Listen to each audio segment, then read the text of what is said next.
Oke, jadi XVG itu adalah Ekstrava Ganjar. Ini organ relawan yang dibentuk bulan Juli tahun 2000.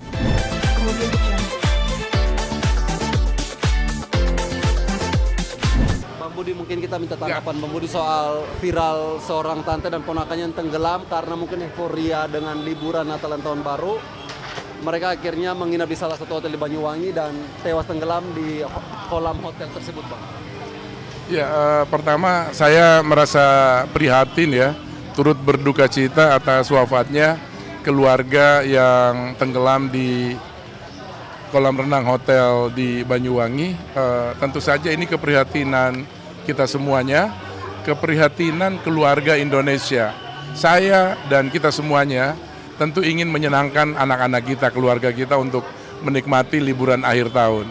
Tetapi liburan akhir tahun itu memang harus dipersiapkan dengan sebaik mungkin. Jadi tidak bisa sembrono gitu ya.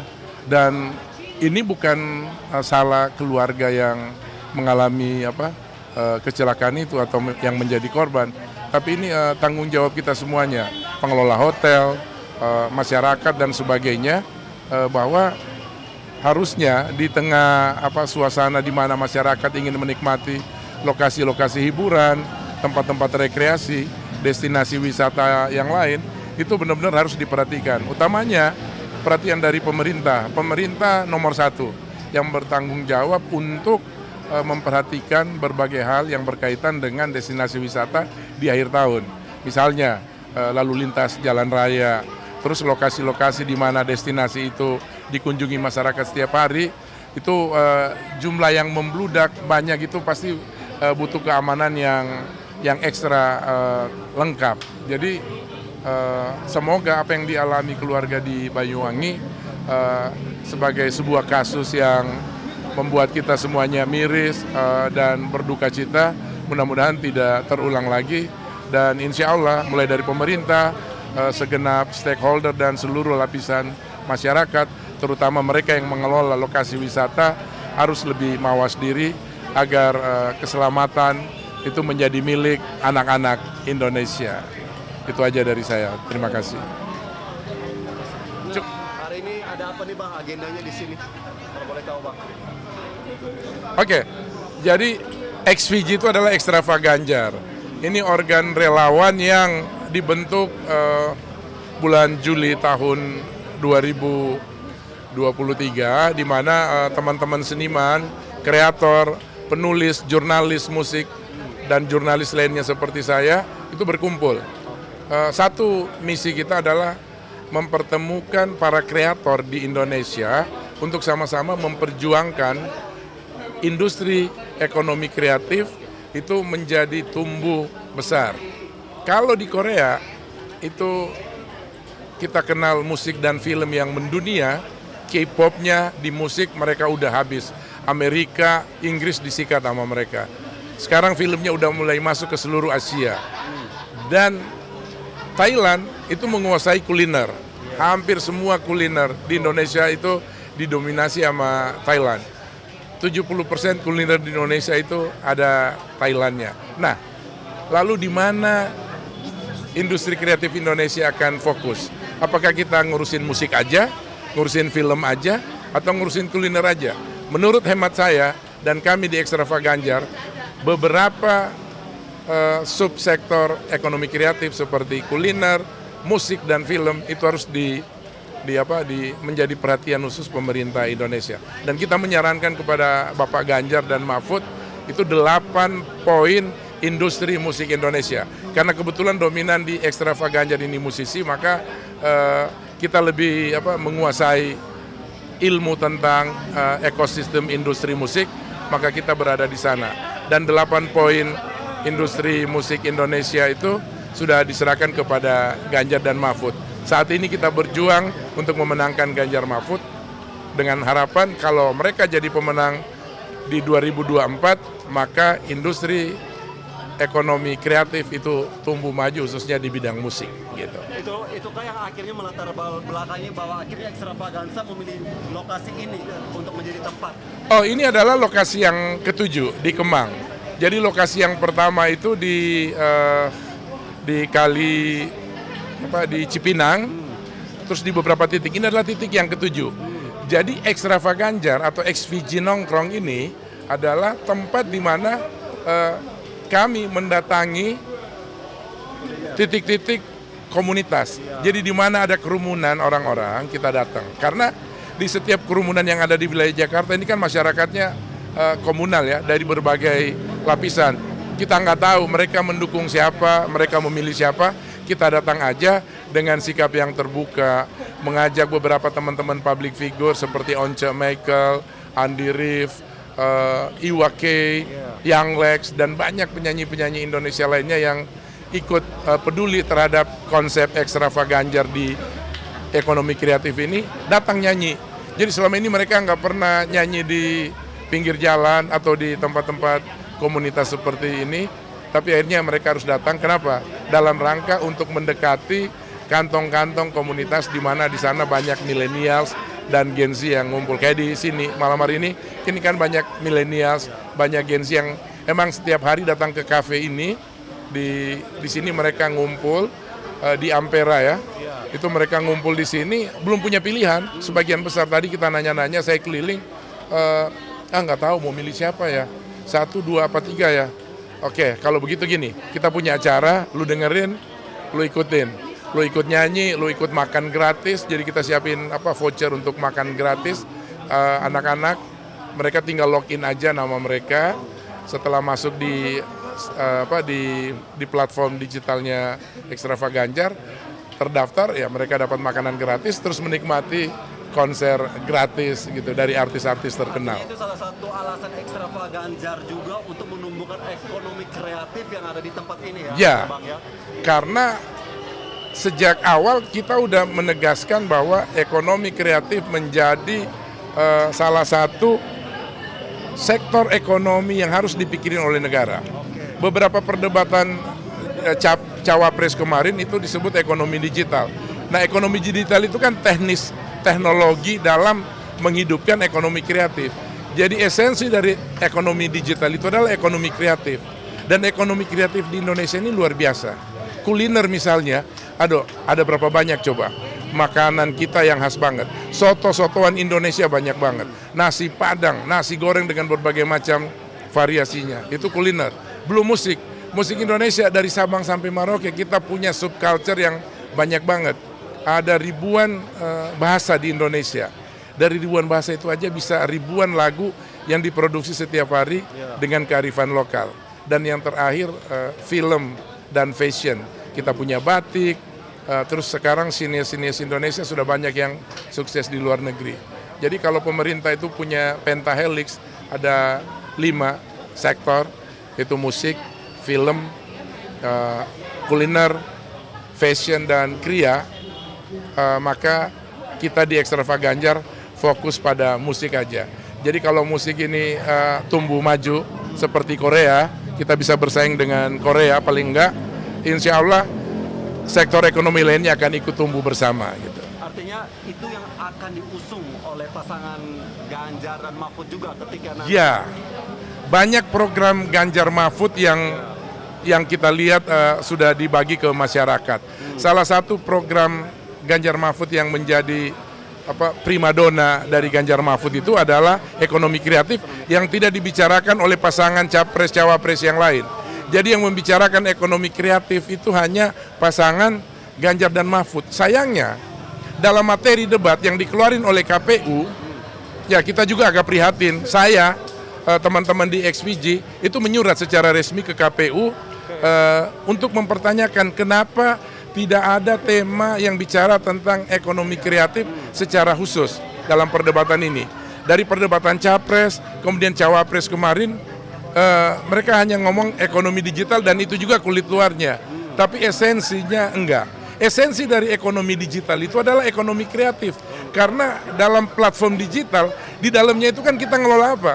Ngelola kreativitas anak muda. Kreativitas di bidang musik, di bidang film, animasi, fashion, kuliner. Itu yang beredar sekarang di media sosial, di media digital ini. Nah, harusnya diskusi berikutnya kita berharap ini masih ada 3 kali lagi debat capres, harusnya ada yang bertanya atau ada capres atau cawapres yang mempertanyakan di antara para calon ini itu tentang konsep ekonomi kreatif mereka. Karena menurut saya kita di Ekstravaganjar yang punya konsep ekonomi kreatif itu Ganjar Mahfud. Kenapa? Karena mereka mendapat support dari Ekstravaganjar. Kami menyiapkan 3 bulan konsep ekonomi kreatif khususnya di industri musik. Jadi 8 gagasan industri musik untuk Ganjar Mahfud kita udah serahkan dan insya Allah kalau itu dijalankan industri musik di Indonesia akan tumbuh maju berkembang bisa bersaing dengan Korea Selatan paling enggak. Dan akhirnya itu juga akan menumbuh akan membantu untuk menumbuhkan ekonomi Indonesia sendiri ya. Iya. Kalau ekonomi kreatif tumbuh, maju dan berkembang, kan yang akan terlibat di ekonomi kreatif kalau kita lihat produk-produk musik itu kan peminatnya siapa? Konsumennya siapa? Konsumen dari musik itu adalah anak muda. Rata-rata umur 13 tahun sampai dengan umur 35 tahun orang itu antusias dalam mendengarkan musik. Ini kan usia Gen Z dan usia millennials. Jumlah millennials paling banyak dalam pemilihan tahun ini. Disusul kemudian dengan generasi X, generasi kita, generasi saya, lalu generasi Z. Nah, generasi milenials dan generasi Z aja digabungin, itu udah ngalahin generasi saya gitu. Jadi kalau milenials dan Gen Z ketemu, itu mereka dominan. Lebih dari 50% jumlah mereka, 64%. Nah, artinya dengan jumlah yang besar ini, pemerintah harus menjadikan mereka sebagai bagian subjek dari maju dan pesatnya ekonomi kreatif. Kalau enggak, kita kehilangan pasar di dalam negeri sendiri. Kita punya pasar yang luas. Rata-rata ekonomi kreatif tumbuh itu ketika diminati oleh masyarakatnya. Setelah masyarakatnya suka, kemudian akhirnya keluar. Kalau masyarakat kita aja nggak mencintai musik kita, gimana negara lain, gimana bangsa-bangsa lain? Korea akhirnya dicintai oleh seluruh dunia. Tapi dimulai dari cinta masyarakat Korea terhadap karya musik mereka sendiri. Kenapa mereka sukses? Karena pemerintah terlibat menjadi aktor. Kreator terus berkarya, pemerintah terus mengeluarkan regulasi, menjadi mediator, sekaligus menjadi supporter. Mendukung baik secara finansial maupun secara konstitusi. Sehingga ekonomi kreatif tumbuh berkembang seperti di Korea gitu. Nah Bang, bicara soal yang nanti akan dilangsungkan debat capres ketiga nih Bang. Ya. Sosok Ganjar dan Mahfud itu kan sosok yang merakyat.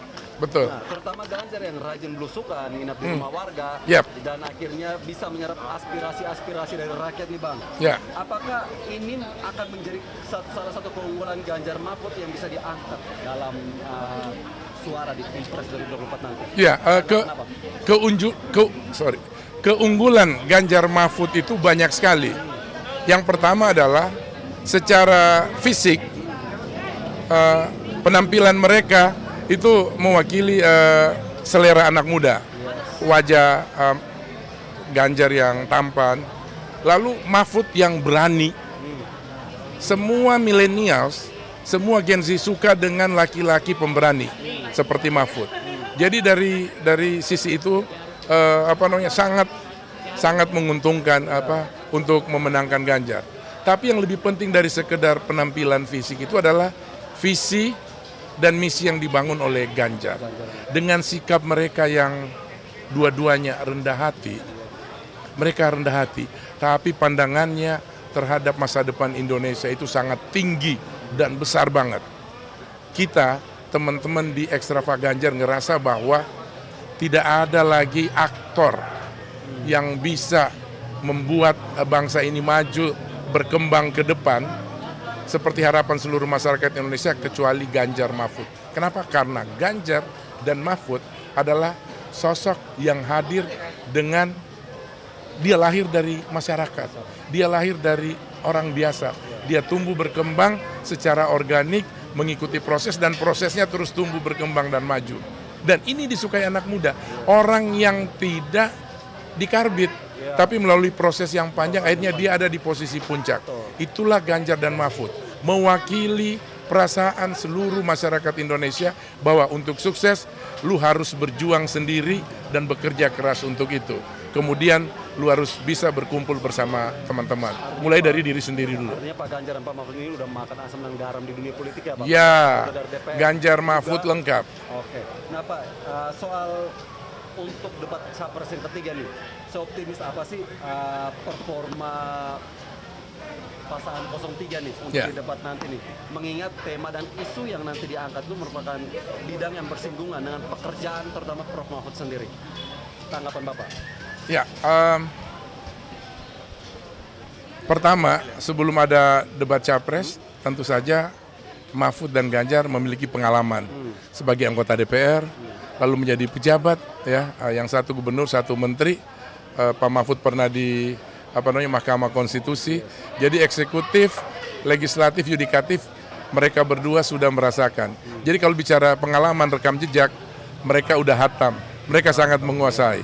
Tapi melengkapi semua itu adalah visi dan misi yang diemban oleh Ganjar dan Mahfud hari ini, menurut saya adalah visi yang harus didukung oleh masyarakat Indonesia. Kenapa?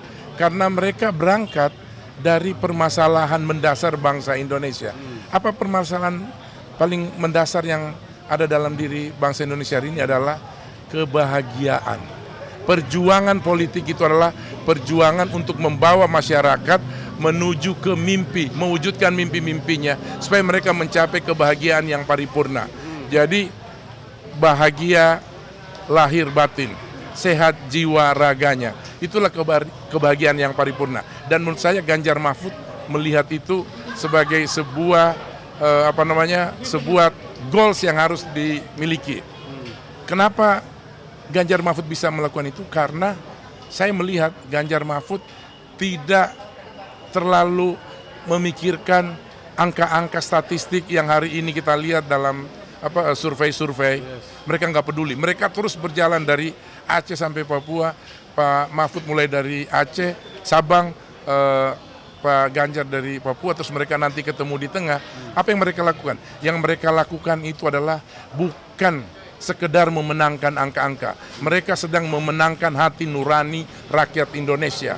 Karena seperti yang kita punya jargon di Ekstravaganjar, ini bukan tentang kita, ini bukan tentang Ganjar Mahfud, bukan tentang saya, tapi ini tentang Indonesia, tentang hati nurani orang Indonesia gitu.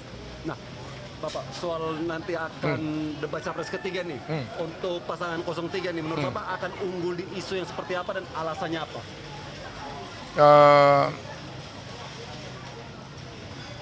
Isu yang akan diungguli oleh pasangan Mahfud dan Ganjar dan Mahfud ini adalah isu-isu yang berkaitan dengan kemasyarakatan, khususnya bidang sosial ekonomi, kultural, dan satu hal lagi, rasa keadilan di masyarakat. Keadilan sosial bagi seluruh rakyat Indonesia hari-hari ini itu tidak dirasakan oleh seluruh rakyat Indonesia, tidak merata. Keadilan sosial itu adalah keadilan sosial itu adalah bisa langsung dirasakan oleh Ganjar dan Mahfud. Ganjar dan Mahfud menurut keyakinan kami adalah sosok pemimpin yang bisa memunculkan rasa keadilan sosial bagi masyarakat. Jadi keadilan dalam kehidupan sosial, ekonomi maupun soal hukum. Jadi ada keseimbangan, kesetaraan masyarakat di depan hukum. Jadi tidak tajam ke bawah, tumpul ke atas. Tapi hukum itu berlaku adil di seluruh masyarakat. Dan menurut saya yang bisa memperjuangkan itu adalah Ganjar Mahfud. Coba bayangkan yang paling sederhana.